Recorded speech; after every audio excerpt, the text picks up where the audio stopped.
India की film industry ने आज तक उम्र का लिहाज करना नहीं सीखा। मुझे फोटो भेजे थे इनके और मैंने देखा और फिर मैंने इनको इंस्टा पे देखा तो मैंने देखा ये तो सेंसेशन है। तो मुझे लगा अच्छा भाई हमारी भी नैया पार हो जाएगी। हर साल ऐसे आर्टिकल्स, पोस्ट, ट्वीट्स और चर्चाएं सोशल मीडिया पर शुरू हो जाती हैं, जहां उम्र में बहुत बड़े एक्टर्स पर सवाल उठाए जाते हैं अपनी से छोटी एक्ट्रेसेस से रोमांस करने के लिए। जैसे हमारे शाहरुख खान और उनके को स्टार्स के एज गैप की बात करें तो जवान में नयनतारा के साथ 19 साल, दंकी में तापसी के साथ 21 साल, जीरो में अनुष्का के साथ 22 साल। There's a song like where he's kissing you. जब तक है जान में also you were quite lucky in fact. Salman Khan हमारे सल्लू भाई के केस में दबंग में सोनाक्षी सिन्हा के साथ 23 साल, दबंग 3 में साई मांजरेकर के साथ 33 इयर्स। और हाल ही में एज गैप को लेकर सबसे ज्यादा नोटिस में आने वाले एक्टर अक्षय कुमार, राधिका मदान, मानुषी चिल्लर, कृति सेनन, कियारा एडवाणी, सबके साथ अक्षय की कुछ मूवीज हैं। ये एज गैप्स इतने प्रेवलेंट हो गए हैं कि लोगों ने इन गैप्स के ऊपर चार्ट बनाने शुरू कर दिए और इन चार्ट्स में एक्टर्स की, मेल्स की उम्र तो बढ़ती दिखती है, लेकिन उनके साथ में कास्ट होने वाली एक्ट्रेसेस की उम्र मुश्किल से 30 साल तक छू पाती है। लेकिन जिस तरह से एक्ट्रेसेस, बॉलीवुड प्रोड्यूसर्स मूवीज तुम्हें एज गैप को दिखाते हैं वो उससे बहुत अलग है जिस तरह से ऑडियंस उस एज गैप को देखती है। पिछले साल जब कंगना रनौत की प्रोड्यूस करी हुई मूवी टीको वेड शेरू रिलीज हुई थी तो उन पर और उसमें काम करने वाले एक्टर्स पर बहुत बड़े सवाल आए थे और लोगों के उन सवालों का सिर्फ एक बहुत बड़ा कारण था नवाजुद्दीन सिद्दीकी और अवनीत कौर का एक किस।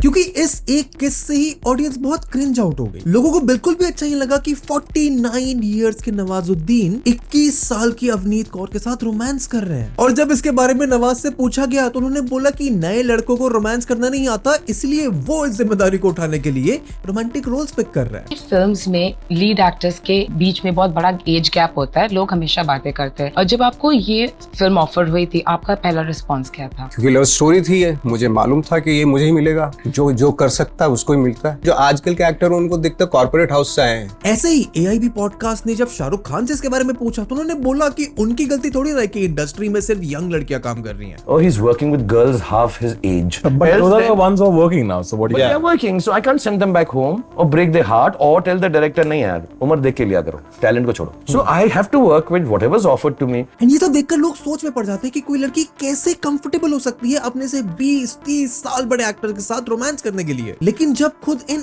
एक्ट्रेसेस से पूछा गया तो उन्होंने बताया कि उन्हें तो अच्छा लगता है क्योंकि उन्हें इससे विजिबिलिटी, एक्सपोजर और काम आगे बढ़ने वाला करियर मिलता है। For me, working with a superstar is like, okay, this is good, you know, you'll get a certain amount of visibility and there will be a certain amount of attention attached to that project. और ये नवाजुद्दीन वाले case में जब अवनीत कौर से पूछा गया तो उन्होंने बताया कि उन्हें करना पड़ा ये स्क्रिप्ट के लिए। बहुत सारे डायरेक्टर्स का तो ये मानना होता है कि लोग फालतू में एज गैप का इशू बनाते हैं। जैसे डायरेक्टर हरीश शंकर कहते हैं कि जिस तरह से लड़की की शादी के लिए बहुत कुछ देखते हैं, सिर्फ एज गैप नहीं, उसी तरह से एक्टर्स की एक्टिंग देखनी चाहिए और ये नहीं कि उनकी एज क्या है, क्योंकि एक्टर जरूरी थोड़ी है कि अपनी एज के अकॉर्डिंग ही रोल उठाए। और जब एक्टर्स, एक्ट्रेसेस, फिल्म मेकर्स को दिक्कत ही नहीं है तो ये इशू ही फिजूल का है। मगर क्या सच में ये एक फालतू फिजूल का इशू है? ये था एक दौर की बहुत बड़े एक्टर्स है उम्र में, बट एक्ट्रेसेस 20s में थी। I felt uncomfortable when I was working with elderly heroes. 2007 में जब ओम शांति ओम रिलीज हुई थी तो वो शाहरुख खान की सबसे बड़ी हिट पिक्चर्स में शुमार हो गई थी और मूवी में सबसे ज्यादा लोगों को शाहरुख खान और दीपिका पादुकोण की केमिस्ट्री पसंद आई। लेकिन कॉफी विद करण पर शाहरुख खान ने बताया कि वो बहुत ऑकवर्ड फील कर रहे थे दीपिका के साथ रोमांटिक सीन्स करते हुए, क्योंकि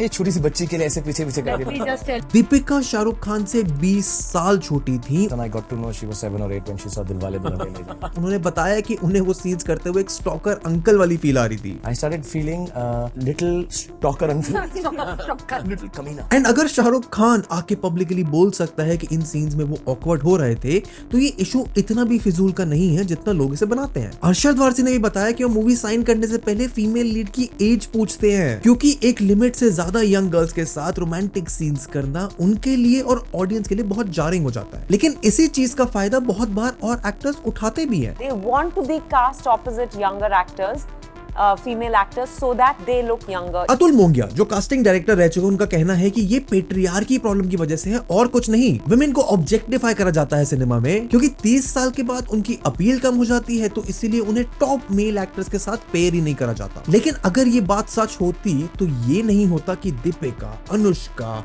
करीना कपूर आज भी न्यूबीज जैसे मानसी चिल्लर या फिर अवनीत कौर से ज्यादा है। और ये भी सवाल नहीं उठते कि अगर लोग शाहरुख खान और दीपिका का रोमांस एक्सेप्ट कर सकते हैं तो नवाजुद्दीन और अवनीत कौर का क्यों नहीं? क्यों दीपिका और कटरीना को सैफ के साथ पेयर करा जाता है लेकिन उन दोनों के हस्बैंड्स सैफ की बेटी के साथ पेयर होते हैं? क्यों 30 की उम्र के बाद एक्ट्रेसेस का वो सेम पुल नहीं रह पाता जो एक्टर्स का होता है? इस एज गैप के चक्कर में क्या अलग अलग रिपरकशंस, प्रॉब्लम, जजमेंट्स, ट्रोलिंग झेलनी पड़ती हैं एक्टर्स और एक्ट्रेसेस को? और फाइनली क्या ये एज गैप की प्रॉब्लम कभी फिल्म इंडस्ट्री में सॉल्व हो भी सकती है या नहीं? अगर तुम्हें टॉपिक अभी तक इंटरेस्टिंग लग रहा है तो वीडियो को लाइक करो, चैनल को सब्सक्राइब करो, क्योंकि इस एज गैप के एक इंटेंस इशू को हम बहुत विस्तार से इस वीडियो में डिस्कस करेंगे। एंड आओ तुम्हें समझाते हैं कि ये प्रॉब्लम बॉलीवुड में शुरू कहां से हुई। बॉलीवुड में एज गैप का इशू अभी का नहीं है, बहुत पुराना है। और अभी तो जहां लोग सोशल मीडिया पर आवाज उठाते हैं इस एज गैप को और कास्टिंग को लेकर, लेकिन सोशल मीडिया, इंटरनेट से पहले के समय में एक्टर्स का दौर हुआ करता था जहां मेल एक्टर्स के स्टारडम के साथ साथ उनकी उम्र तो बढ़ती ही थी, लेकिन तब भी उनके फीमेल को-स्टार ज्यादातर 30 से कम उम्र की होती थी। लाल बादशाह में 57 इयर्स ओल्ड अमिताभ 28 साल की मनीषा कोइराला के साथ थे। देव आनंद ने टीना मुनीम के साथ मूवी बनाई है जो उनसे 34 साल छोटी रही हैं, और वहीं जीनत अमान जो 28 साल छोटी हैं। वहीं 40 साल के ऋषि कपूर ने भी दीवाना मूवी में 19 साल की दिव्या भारती के साथ रोमांस सीन्स करे थे। और ये सिर्फ बॉलीवुड में नहीं और बाकी फिल्म इंडस्ट्री में भी देखने को मिलता है। जैसे 1970s में एक ऑन स्क्रीन पावर कपल था, श्रीदेवी और एनटीआर। श्रीदेवी और एनटीआर की उम्र में 40 साल का अंतर था। श्रीदेवी सिर्फ 15 साल की थी जब उन्होंने 50 साल के एनटीआर के साथ अपनी पहली मूवी बड़ी पंतुलू में काम करा था। लोगों को इन दोनों की जोड़ी बहुत अच्छी लगने लगी और इसी के चलते दोनों ने वेटागाडू, अटागाडू, सरदार पापा राइडू जैसी 12 मूवी साथ में करी हैं। और जब श्रीदेवी से पूछा जाता था कि कैसा लगता है उम्र में इतने बड़े एक्टर्स के साथ काम करने में, तो वो या तो हंसकर बस टाल दिया करती थी या आज की एक्ट्रेसेस की तरह ही इस बात को ऑनर मानती थी कि उन्हें इतने बड़े एक्टर के साथ काम करने का मौका मिल रहा है। मगर हाइंडसाइट में जब तुम्हें ये 40 साल का एज गैप, 15 साल की श्रीदेवी जैसे एग्जाम्पल्स, फैक्ट सुनने को मिलते हैं तो तुम्हें अंदाजा हो जाता है कि इंडस्ट्री की दशा कितनी खराब शुरुआत से है। जैसे रेखा सिर्फ 15 साल की थी जब उन्होंने मूवी करी थी अंजना सफर, जिसके बाद में 2 शिकारी का टाइटल दे दिया गया था। वहीं उनके को स्टार बिस्वजीत 43 साल के थे। डायरेक्टर राजा नवाथे और को एक्टर बिस्वजीत चैटर्जी मूवी के रोमांटिक सीन्स के लिए एक प्लान हैच करते हैं, और जब एक्शन बोला जाता है तो बिस्वजीत रेखा को जबरदस्ती पकड़कर किस करने लगते हैं। इसके बारे में रेखा को बताया नहीं गया था और 5 मिनट के लिए ना तो डायरेक्टर कट बोलते हैं ना बिस्वजीत हटते हैं। और इससे भी बुरा ये कि पीछे खड़ा हुआ क्रू चीयर कर रहा होता है। रेखा की आंखें टाइटली बंद होती हैं, उनसे आंसू टपक रहे होते हैं। एंड अनफॉर्चुनेटली सिर्फ रेखा ही नहीं और बहुत सारी एक्ट्रेसेस को ऐसे एक्सपीरियंसेस से गुजरना पड़ा है। 70s और 80s में ज्यादातर एक्ट्रेसेस अपनी टीनेज में ही इंडस्ट्री में काम करना शुरू कर देती थी। रेखा, श्रीदेवी, माधुरी दीक्षित, हेमा मालिनी, जया बच्चन, सायरा बानो, परवीन, बॉबी, जीनत अमान उन बहुत सारी एक्ट्रेसेस में से हैं जिन्होंने बहुत छोटी उम्र में ही 30 से 40 साल बड़े सीनियर एक्ट्रेसेस के साथ काम करना शुरू कर दिया था। अक्सर एक्ट्रेसेस बहुत कम उम्र में डेब्यू करती हैं तो उनका मिसयूज होना भी बहुत लाजमी था। वहीं वो एक्ट्रेसेस जो 30 की उम्र के पास या उससे आगे पहुंच जाती थी तो उनके रोल्स को नेचुरली हीरो की बहन, हीरो की माँ के रोल में डाल दिया जाता था। श्रीदेवी का ही एग्जांपल ले तो उन्होंने अपने प्राइम में एनटीआर जैसे 40+ एज एक्टर के साथ काम करा। वहीं 20-30 साल के एक्टर जैसे धर्मेंद्र, राजेश खन्ना, विनोद खन्ना और अमिताभ बच्चन के साथ भी मूवीज करी, और साथ ही में अपने एज ग्रुप के साथ वाले एक्टर शाहरुख, सलमान, अक्षय के साथ भी मूवीज करी। और शायद अपनी एक्टिंग का इंडस्ट्री के मायनों में प्राइम जो एज वाला होता है उसको चला जाने के बाद भी इंग्लिश विंग्लिश जैसी मूवी से कमबैक करा। लेकिन इस कमबैक के बाद भी कोई ऐसा चांस नहीं था कि उन्हें अपने हम उम्र एक्टर जैसे सलमान, शाहरुख के साथ किसी मूवी में लीड एक्टर बनने का मौका मिला। जूही चावला, माधुरी दीक्षित जैसे actors who were once top tier बस या तो मदली रोल्स में दिखाई जाती थी या फिर ऑल टुगेदर दिखती ही नहीं थी। वहीदा रहमान और राखी गुलजार उन एक्ट्रेसेस में से हैं जहां उन्होंने एक ही एक्टर के साथ एक टाइम पर लव इंटरेस्ट का रोल प्ले करा था और फिर उसी एक्टर के साथ दूसरी मूवी में उनकी माँ का रोल प्ले करा। एंड इस बीच में जब डायरेक्टर जैसे हरीश शंकर ऐसी चीजें बोलते हैं कि एक एक्टर हमेशा अपनी एज के अकॉर्डिंग नहीं रोल्स उठाएगा, एक 25 साल की लड़की 50 साल की औरत की एक्टिंग कर सकती है, तो this is exactly what acting is. Screen age अलग होती है एक्चुअल एज से, और अगर एक्ट्रेसेस को कोई इशू नहीं है तो लोगों को क्यों है, आओ बताते हैं। ये एज गैप का कॉन्सेप्ट या फिर इसके अराउंड एक इशू इतना प्रेवलेंट क्यों है?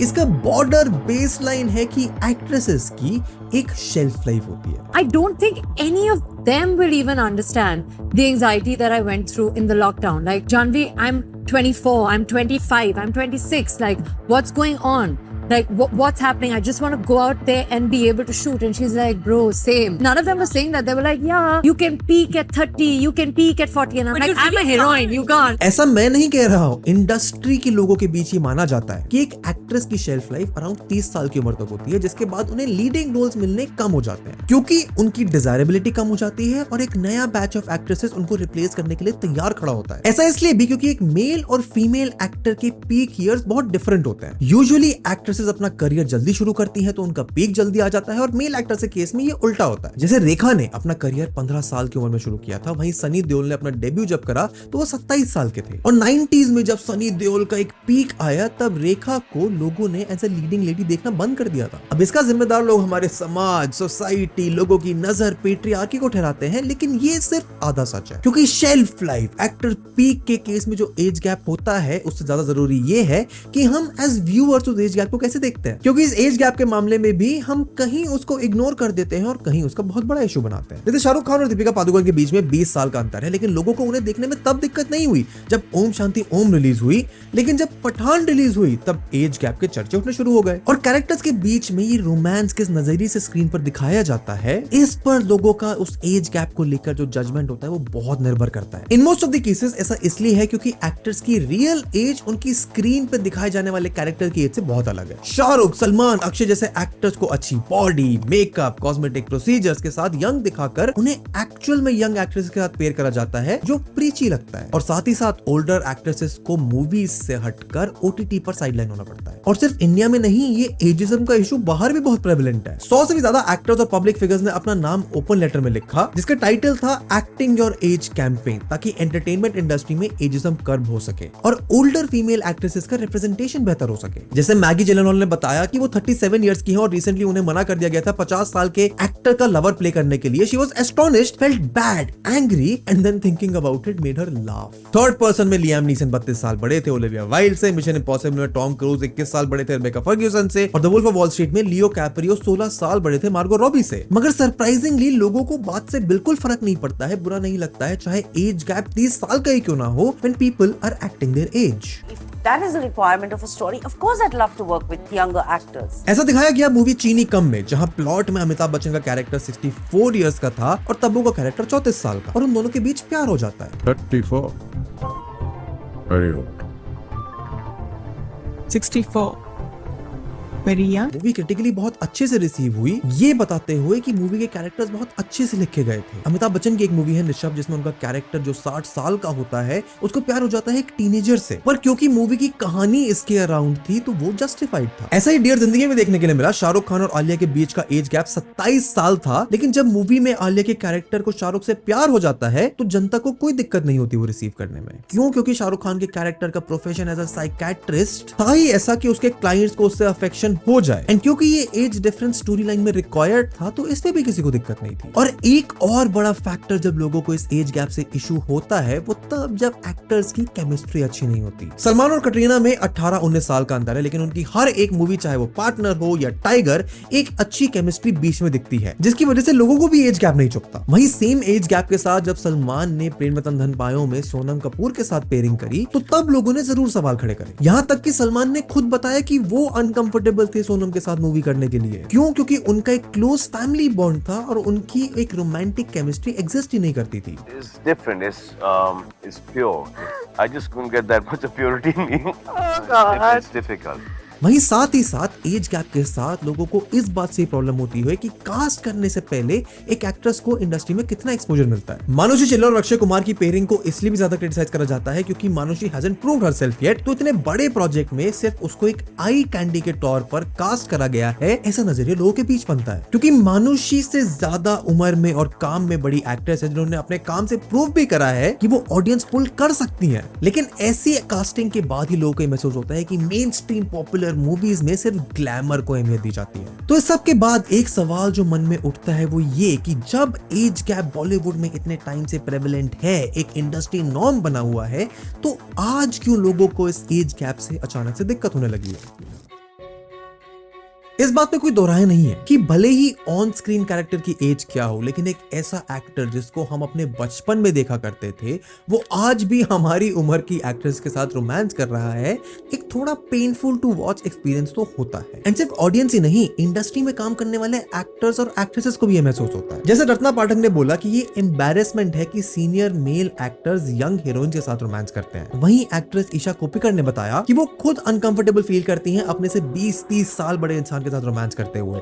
ऐसा महसूस होता है जैसे उन्हें अपने पार्टनर या लवर को नहीं बल्कि अपने फादर को हक कर रही हो। You feel a little uncomfortable when you're working with somebody who's 40 years older than you or 30 years older than you or even 20 years older than you. I felt uncomfortable when I was working with elderly heroes. You get that, you feel that, don't feel you're hugging your partner or your lover, you feel you're hugging your father. तो even though Avneet Kaur ने ये कह दिया कि जैसा script में होता है वैसा करना पड़ता है, पर तुम शायद इमेजिन या विजुअलाइज कर सकते हो कि नवाजुद्दीन सिद्दीकी को किस करते हुए, जिसके बीच में 28 साल का एज कैप है, उन्हें कैसा महसूस हुआ होगा। वहीं साथ ही में ये पेयरिंग्स ऑफ स्क्रीन भी रिफ्लेक्ट होती है। जैसे जब शाहरुख खान और प्रियंका चोपड़ा डॉन 2 के लिए पेयर करे गए थे, तो बहुत रूमर्स हुआ करते थे कि उन दोनों में अफेयर चल रहा है और शाहरुख और प्रियंका में 17 साल का एज गैप है। एंड इसको प्ले अलोंग करते हुए इनकी क्लिप्स में ये भी दिखता है कि रिलेशनशिप शायद सिर्फ प्रोफेशनल नहीं था। Mother Mary comes to me, speaking words of wisdom, marry me. क्योंकि किसी भी ऐसे रिलेशनशिप में जहां ये एज गैप बहुत सिग्निफिकेंट होता है, साइकोलॉजी द्वारा ये पाया गया है कि इसमें एक बहुत बड़ा पावर डायनामिक एस्टैब्लिश हो जाता है, क्योंकि एक एल्डर पार्टनर के पास हमेशा ज्यादा पावर होती है रिलेशनशिप में, जिससे एक पावर इम्बैलेंस देखने को मिलता है। और काफी हद तक ये सच भी होता है। राजेश खन्ना ने अपनी शादी डिंपल कपाड़िया के साथ तब करी जब वो 31 साल के थे, लेकिन उनकी शादी बहुत कॉन्ट्रोवर्शियल साबित हुई क्योंकि डिंपल सिर्फ 15 साल की थी। शादी के बाद से ही डिंपल को समझ आ गया था कि उनसे कितनी बड़ी गलती हो गई है। राजेश खन्ना ने उन्हें अपने एक्टिंग करियर को कंटिन्यू करने से भी मना कर दिया था। एंड यूजुअली इस एज गैप वाली इक्वेशन में यंग एक्ट्रेसेस होती हैं जिनको एक्सप्लॉइट करा जाता है क्योंकि उनके पास एक एक्सपोजर नहीं होता है। एंड इसके पीछे एक और बड़ा कारण हो सकता है कि क्यों इंडस्ट्री कभी एक एक्सपीरियंस्ड फीमेल लीड को केटर नहीं करेगी, क्योंकि शायद वो उस एक्सपोजर, उस एक्सपीरियंस से गुजरने के बाद बॉलीवुड का जो फोकस है एक मेल गेज को केटर करने के लिए, उससे कंप्लाई करने को मना करती। ये पावर इंबैलेंस हाल ही में हमें रियलिटी में कितना डार्क है देखने के लिए मिला, जब हेमा कमेटी की रिपोर्ट ने बताया कि मलयालम फिल्म इंडस्ट्री की फीमेल्स को कास्टिंग काउच पे डिस्पैरिटीज